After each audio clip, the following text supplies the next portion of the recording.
basis to sort of keep your team focused.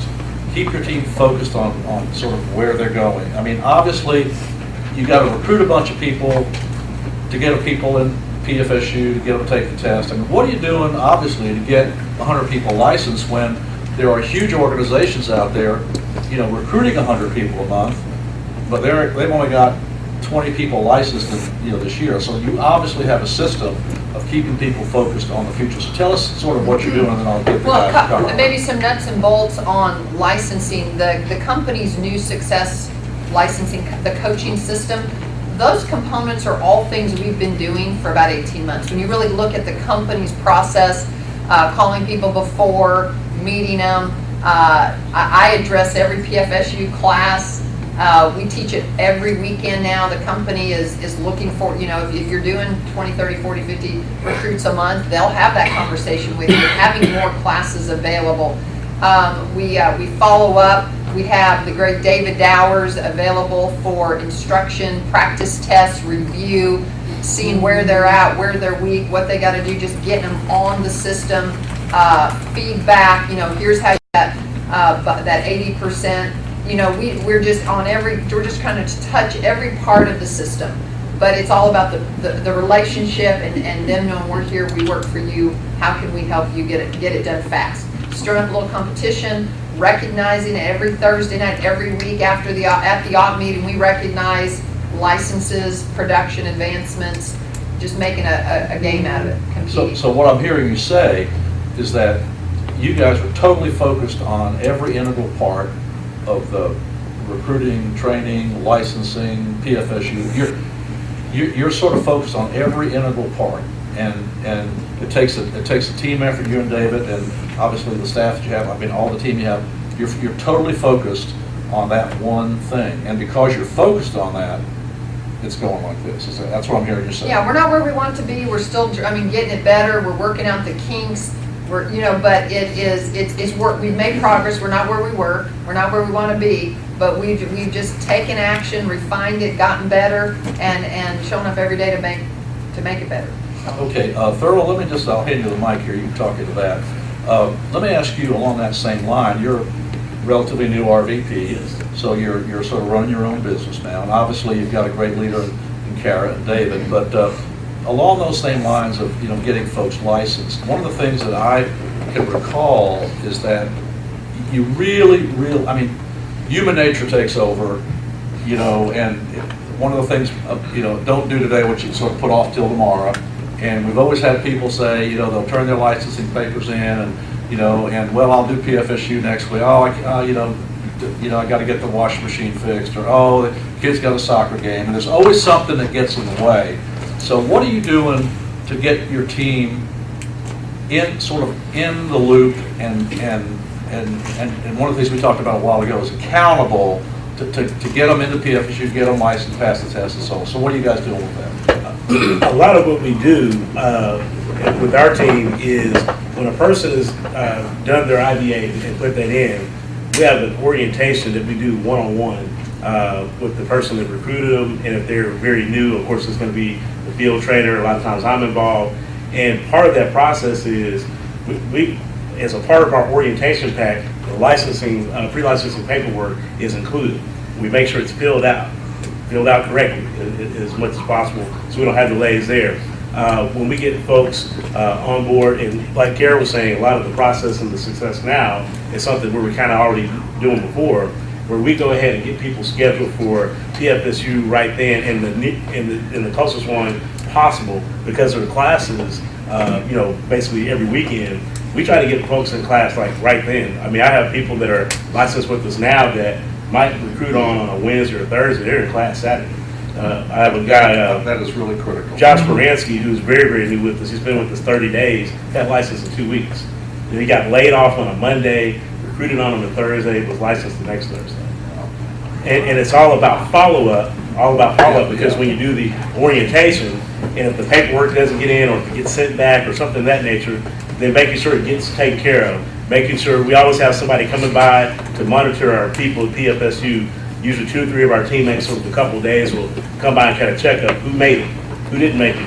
If someone didn't make it, let's find out why. Let's stop by their house, make sure they're awake, if that's the case. Yeah, I think that goes back to the accountability thing. I know a lot of the offices, Kara, have, they'll meet their teammates at PFSU. That way, the person that's coming to PFSU knows that Kara Dowers is going to be there waiting for them to sort of get their butt in the seat. And so I think that's the accountability, is real important. But you said something, Thurl, that I think is really important, and that's that follow-up, and I mean, to get somebody like Josh, who's sitting in the audience here, to get him into that cycle. Now, obviously, there are states, around the country where you can't get licensed in 2 weeks. But if you could take advantage of the licensing system, and I think, again, it goes back to leadership.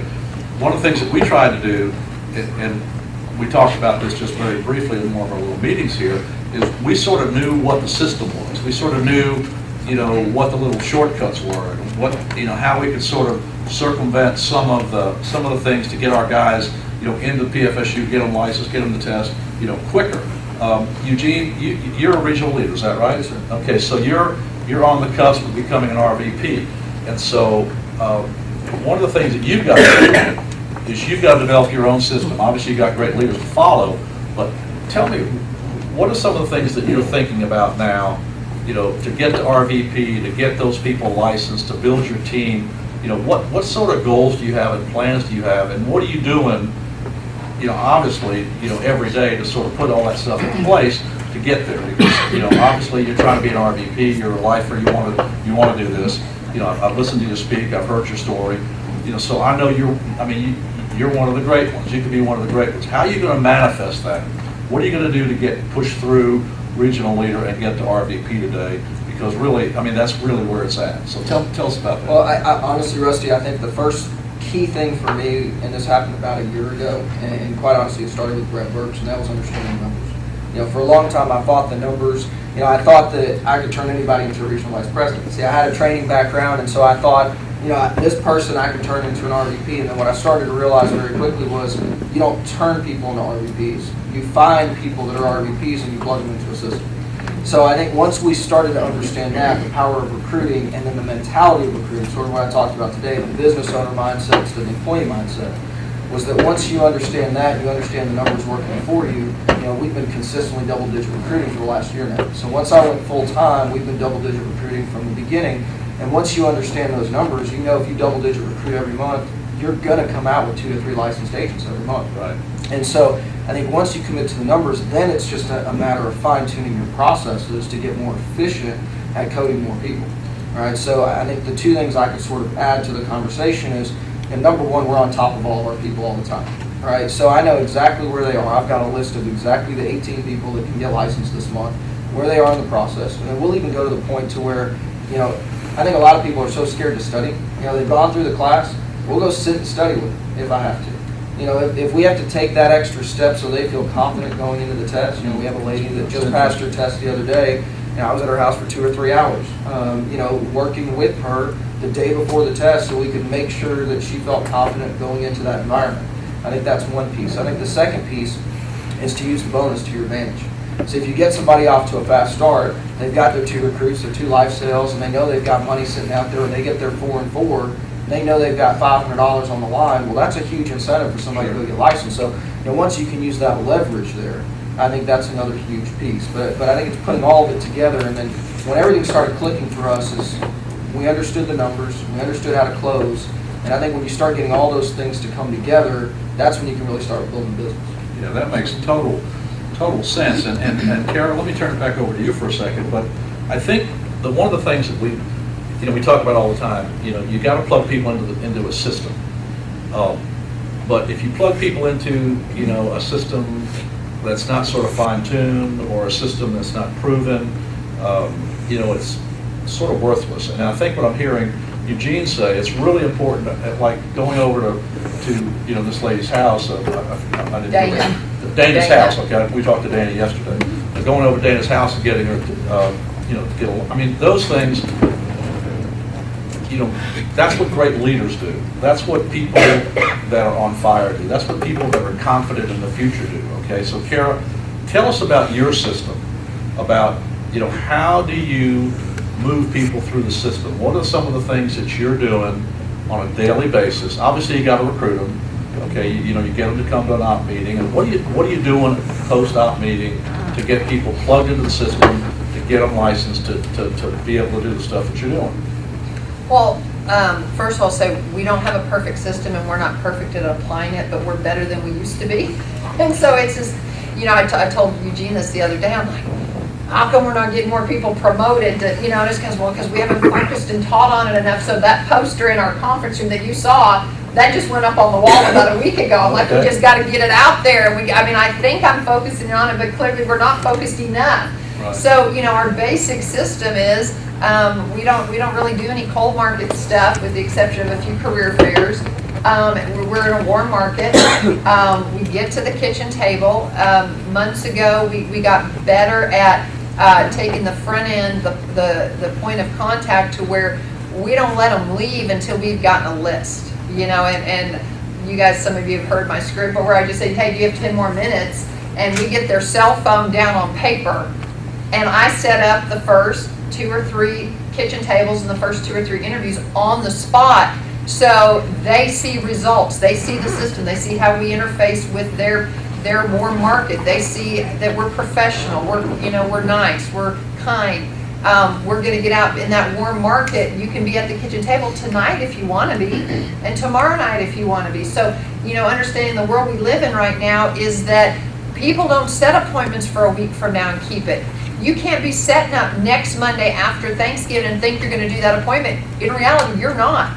All you can do is go, who can I get in front of today and tomorrow?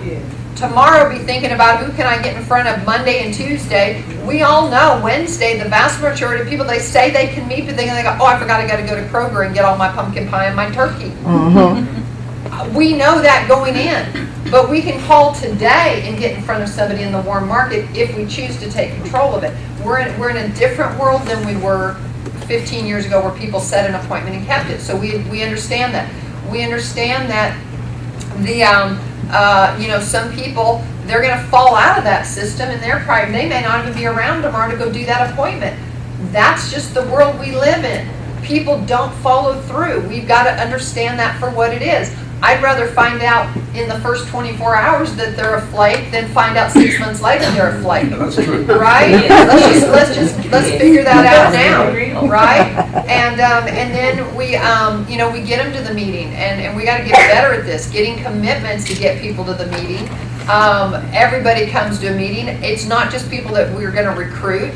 No, if you're not coming to work with me, you definitely need to come to the meeting so you can see the office, see other people making good decisions, get more information, become more knowledgeable about finance. I don't really have a shot to help you if you're not at least committed enough to your own finances to get your butt to the meeting with your spouse. So again, that's a litmus test. Are you committed or not? So getting them to the meeting, getting follow-up scheduled. We got to get better. You know, part of this is we have so many new people. Things that we know fundamentals is like, oh man, we got to just do better at everything. Getting the follow-up at the meeting, not setting appointments to set appointments. I'll call you tomorrow. No, and I think now more than ever because of technology and the fact that people work 2, 3, 4 jobs. If you're with a live person, you may not be live with them face to face ever again. You have to seize that moment, whether it's the orientation, getting the list, whether it's the interaction at the meeting, or if it's at the kitchen table. We never used to sell on the first visit. We just didn't. But you know what? There's a very good chance you will never see that person again if you don't sell on the first visit. Yes. And plus, nobody has coverage anymore anyway. So there's a magic question that says, if we could get you properly protected today and it was affordable, would you do that today? It's a very simple question. It's either yes or no. If it's yes, I'm going ahead. If it's no, then I go, well, you know, if not, why not? You have nothing now, and I break down the objection, and then I ask the question again. And if it's still no, then I have to really question, if it were affordable, you know, why wouldn't you go ahead? I really have to question, is there a need for me to come back? And not that I won't come back, but I've got to find that out. So duplicating that system, I want to share one thing I picked up when I went to my securities training in Dallas, called an authority statement. Because I think we do so much and we're so good, we sometimes don't know how to articulate it. And you guys are probably tired of hearing it, but Rusty Land maybe hasn't heard it, is that Mr. or Mrs. Client or Miss Interviewee or casual conversation, neighbor across the back fence, John, most people have never had a chance to meet someone like me that has the knowledge, the access, and the resources to the entire world of money and finance. Typically, that's been reserved for the very, very wealthy who pay a lot of money to get answers to their financial questions and concerns. If we decide to work together, we're never going to ask you for a fee to answer all those questions and concerns. Fair enough? Well, that authority statement, I've had people just go, Seriously? I mean, it's like they hear me. You know, what do? We help people, you know, become property protected, debt-free, and financially. Well, you say that, and it is true, but it's like it goes across, and but when you deliver that authority statement, people, they get that. Well, we're teaching our brand new people to say it. It's not them that have all the knowledge, all the access. I don't have all the knowledge, but I got people on speed dial, right? And so separating ourselves from the crowd, seizing the moment right now, understanding the world is like, you got to seize it now. You got to get the list now. You got to call now. You got to be in front of people now. You got to have them in class now. You got to get the paperwork in now. I mean, the world moves fast. We got to move with it, adapt our systems, have integrity to get better at the system, to always apply the system, because systems always work. It's just that our commitment and our skill and our dedication to the system is sometimes lacking. And then find the ones that want to run, and you can't mess up the right people. You know, I got to say, Eugene helped. He's a systems trained background. He really helped us get systems in place and tune up what we had and get better at everybody knowing what the system is. Well, Kara, just right off the top, what you just said, that short little 2 or 3 minute segment right there, I believe was worth the price of admission. Don't you think?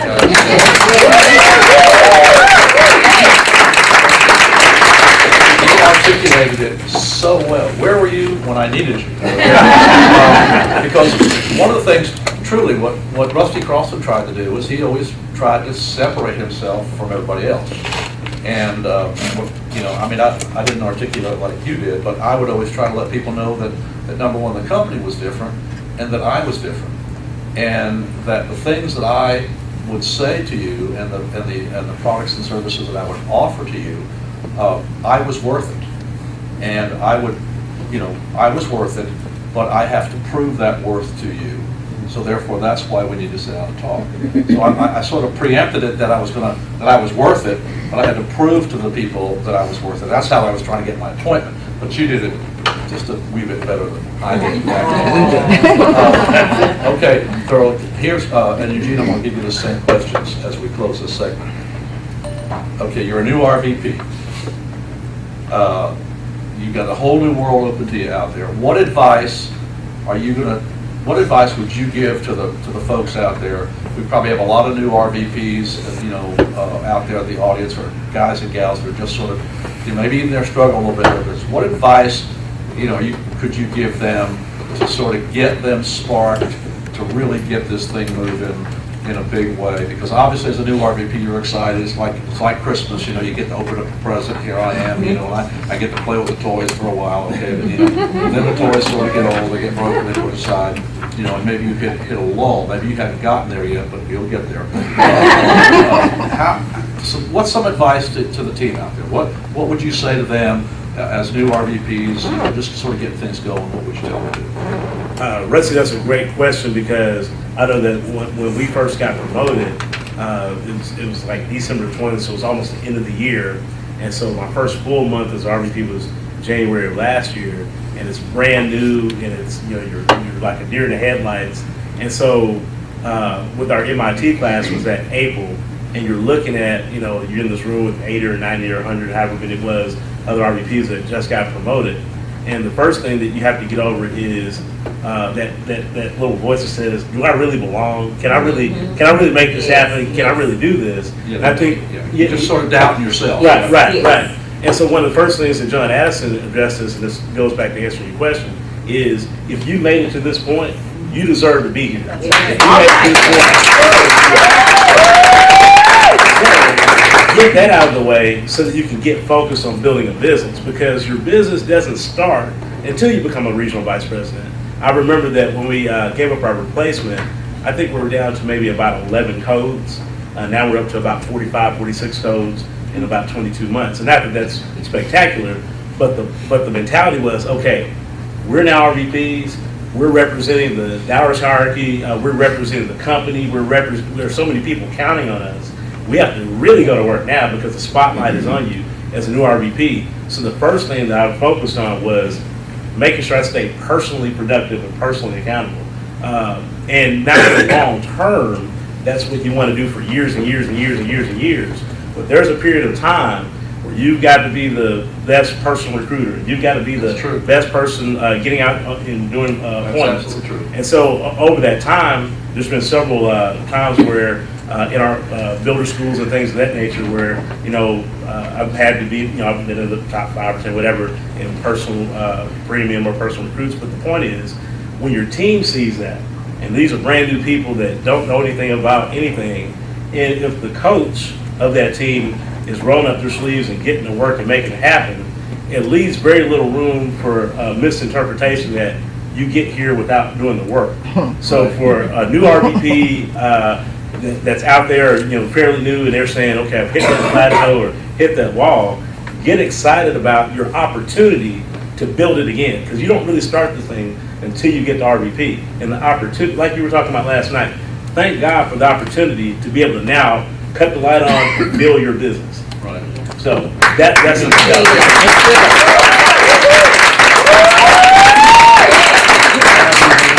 So you're not there yet, all right? But you want to get there. So tell all the folks out in the audience, because obviously you're a bright guy.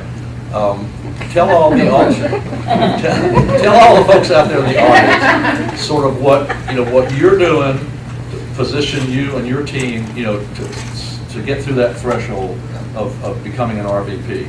And there are certain, obviously there are the numbers you have to do, but there are other intangible things along the way, mentally and physically, you got to think about, how am I going to sort of get over that hump? So sort of tell us your plan, and help these other people out there. Yeah, I think, Rusty, the number one thing has been our mentality the entire time, right? And so I've had a lot of other RVPs or even people from the home office that have asked me, they said, well, when are you going RVP? Right? They always ask, when are you going? And I think that's the wrong question. I think the right question is, how are you going RVP? Right? So the thing that I'd always talk to Care about is, look, we're not going until we're doing 50 by 50. Right? So the mentality was always, we got to build it big and we got to build it fast. And so I think that, I think most people, they just go, well, I just want to get to RVP, and they think that if they get to RVP, they'll start making money. That's not how it works. Right? You have to make money as a regional leader. You have to make money as a district, as a division. Then when you get to RVP, the real money kicks in. That's a good point. That's a good point. But I think that mentality and selling a huge vision, because the reality is that if you're doing 10 by 10 or 20 by 20, you don't have a replacement money. Maybe a 20 by 20 you do, but our goal was to always say, we want to set the all-time record. Our first year on the RVP contract in cash flow. And so I think when you start selling a huge vision, I think you attract the kind of people that you are, right? So if you sell a huge vision, right, people start buying into that, you start finding the right kinds of people. And the reality is that even though we've been double-digit recruiting now for the last year, we're just now in the last 3 months, I think, have found the people that will probably take us to RVP. The reality is I don't think we know, and that's the mistake I've made so many times before. Right, because I think we've got the right people in our business, and then all of a sudden what we stop doing, we stop personally recruiting. Right.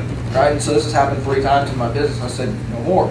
Right? So now, when in the last 3 months I think we found them, now my resurgence and sort of my refocus has been on personally recruiting. So we've done 4 personal recruits last month. Again, the goal is 4 to 6 this month, and then 6 to 8 the next month, because I think then we start accelerating into the RVP promotion instead of going, okay, we've just made it, and so now we can sort of coast. And the reality is that that's not true.